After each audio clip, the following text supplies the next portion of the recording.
I am a moderate compared to Erika. Andrew always jokes that once you got married to me, you got more based. That's true. That is true.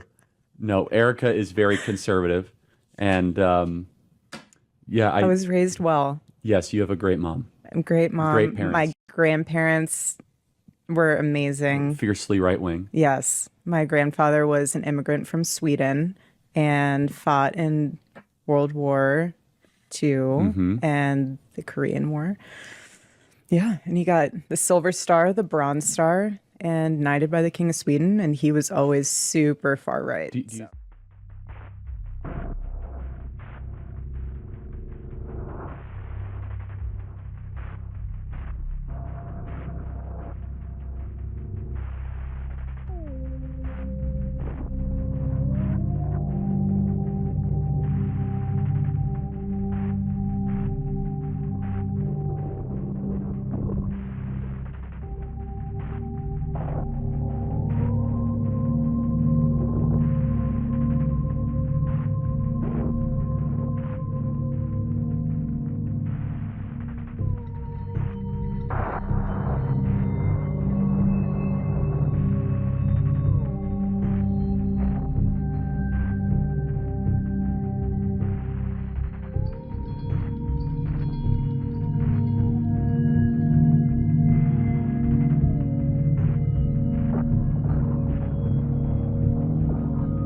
My grandparents were amazing. Fiercely right wing. Yes, my grandfather was an immigrant from Sweden and fought in World War II and the Korean War. Yeah, and he got the Silver Star, the Bronze Star, and knighted by the King of Sweden, and he was always super far right.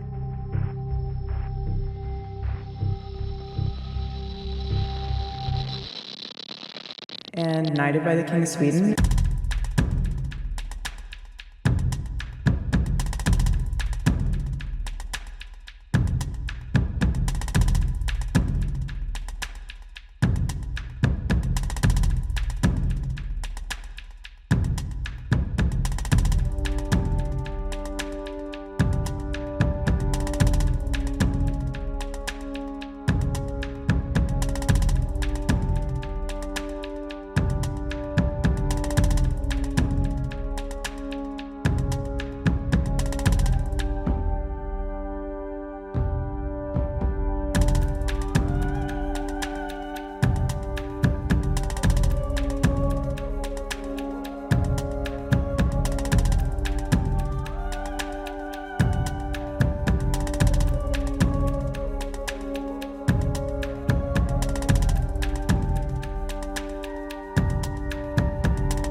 To my friend Charlie Kirk.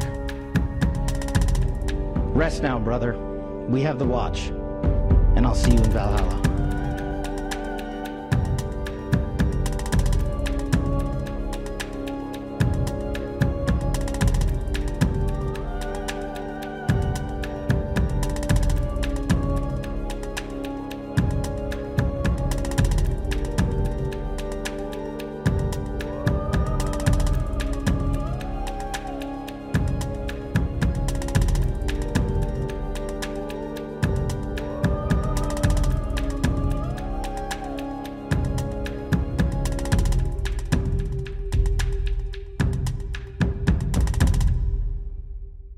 Just a question, that maybe we shouldn't believe everything the media says, because I know I've been conditioned to ask a lot more critical questions over the last couple of years.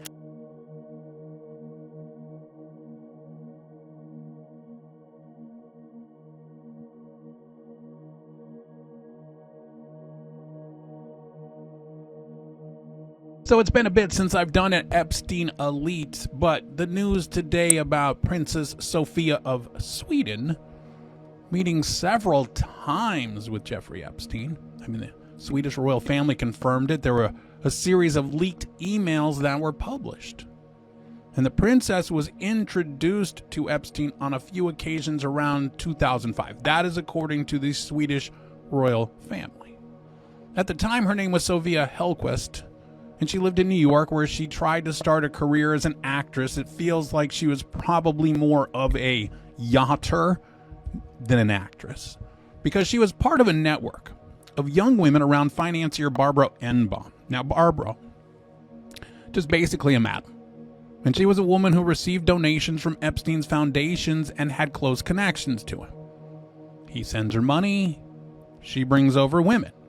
And in an email sent on December 18th, 2005, Enbom writes to Epstein, "This is Sophia, an aspiring actress who has just arrived in New York.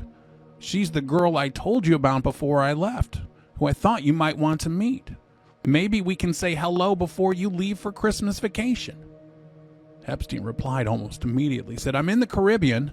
Will she come for a few days? I'll send a ticket." And several emails indicate that Epstein offered both Sophia and her friend Camilla places in acting school, but according to the royal house, the offer was never accepted. The princess has neither applied for nor attended any form of acting training. And although Sophia never traveled to Epstein's island in the Caribbean, the correspondence shows that she was in contact with him and that a trip was in question.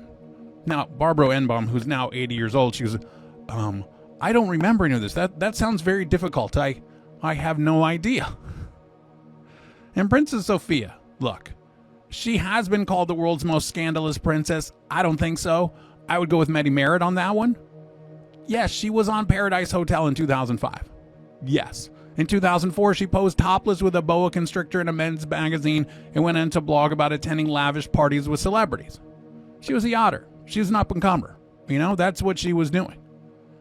She wasn't, doing coke off naked men's bodies like Medi Merritt, who we've talked about in other episodes. But her father-in-law, the king, now he got up to some freaky stuff. And in 2010, there was this biography that was published called The Reluctant Monarch. I suggest, if you have any interest in any kind of sex scandal with royal family stuff, go read that book. Because what it talked about was King Carl Gustaf of Sweden, who was still the king, was a habitual participant in wild sex parties involving strippers, sometimes hosted by an infamous mafia boss in a Stockholm club. And there's so much more in the book, too. He is Queen Elizabeth II's third cousin. And until 2010, when the book came out, everybody really just kind of loved him. The only thing that he really did was, fast cars. That was it. He had been married at that time for 34, 35 years to Queen Sylvia. And everybody's like, oh, okay. But here's the thing. He got the Swedish Secret Service getting all kinds of embarrassing material that was left, pressured women to hand over compromising photos and videos. That book sold out almost immediately. Like the 20,000 copies that were published in Sweden sold out in one day. He spent a fortune on sex parties and strip clubs. At one Stockholm club, elaborate dinners were followed by liaisons in a communal whirlpool with scantily clad women, some of them aspiring models. Sometimes the girls would throw off their clothes and sit in the men's laps. Sometimes they would have them at this club, and you would walk and there would be numbers on the door, and the model would look at her number, and she would go in, and that's who she would have sex with. And several women interviewed for the book claimed they had sex with the king. Indeed, after one big dinner celebrating a successful elk hunt, he is said to have enjoyed sex with two women at the same time. He did this every Monday, one of these sex parties. And the mafia club owner, Milit Markovic, was quoted in the book saying he liked having the king as a customer because then he wasn't ever going to get raided by the police. Now, when King Carl went to the 1996 Olympics in Atlanta, he was a VIP guest. He spent $10,000 on one night in the Gold Club nightclub, including 2 hours in a room alone with one of the strippers. $10,000 in 1996 dollars. And these Secret Service agents from Sweden been used to search the homes of women in order to confiscate pictures and negatives taken at the parties. And they would threaten, they say, if the rolls of film and pictures aren't turned over, some unpleasant things will happen to you. Now, in this book, There are 14 pages just talking about the affair that he had with Camilla Hennemark. She's this Swedish singer, a model. Her dad was Nigerian, her mother was Swedish. And her response to the revelations was not to deny them, but merely to say her lawyer had advised her to not give any comments. And apparently, the Queen was aware of this affair, but was helpless, because the king had fallen in love like a teenager, and on one occasion, the king and Hennemark were talking about leaving for a distant island like Marlon Brando in French Polynesia, where they planned to live on coconuts. It's crazy. And he met his wife at a different Olympic Games in Munich in 1972.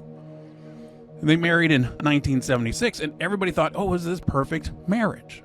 And at the same time that this book came out, everything else was going around. Because you had Sophia, who I mentioned previously, she had just got together with Prince Carl Philip. Then their younger daughter, Princess Madeline, once seen as a possible bride for Prince William, had pulled her engagement ring off of her finger at the same time all this book is coming out. She canceled her wedding to her lawyer boyfriend of 8 years, Jonas Bergstrom, and flown in tears to New York. And the reason was that a Swedish photography student had disclosed that she had sex with Jonas Bergstrom after meeting him at a Norwegian ski resort. She said, we were intimate. He followed me home in a taxi at 4 o'clock in the morning. I'm sorry for Madeline for having an unfaithful man. And the palace said, okay, the engagement's off. And Madeline, she goes to New York, right, to cope with her breakup on her own. And she started to work for the World Childhood Foundation, met Christopher Paul O'Neill. In 2013, the couple gets married. Then they have their daughter, Princess Leonor, was born. And, okay, now what about, because this is a great story. So Madeline's childhood friend, Stephanie Klurker, was a great support to Madeline. And Madeline moved to New York. Stephanie stayed in Sweden. And while Madeline was away in New York to get over the breakup, Jonas became closer to Madeline's childhood friend, her best friend, Stephanie. Yes, and the two eventually started secretly dating. And in early 2011, it was official. They were a couple. And then Madeline hears the news. She's said to have immediately broken off all contact with Stephanie. And then Jonas and Stephanie got engaged in 2012. They got married in 2013, 9 days after Madeline got married to her husband. And then you have Victoria, who was going to be the queen when her dad finally steps down. And she had another crazy story because her parents wanted her to marry somebody, hey, you know, like somebody in the monarchy, something like that, because she's going to be the future queen. But instead, she married the man who had been her personal trainer for 8 years. Who's now named Prince Westling. I mean, it is absolutely crazy, the Swedish royal family. And I'll see you in Valhalla.